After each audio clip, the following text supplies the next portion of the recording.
find the median and the mode. We're given four numbers, 45, 49, 52, and 53, and they are already in order, so we don't have to reorder them at all. So first of all, let's find the median. For the median, we want the middle number. Now, there are four numbers, which is an even number, so there's no middle number. So instead, we have to find the average of the two middle numbers, which are 49 and 52. So we add 49 and 52, and we divide the sum by 2.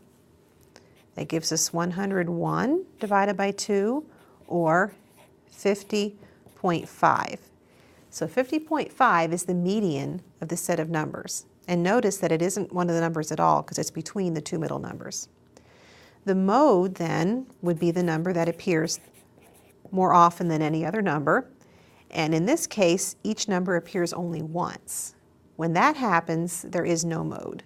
So we just write there is no mode.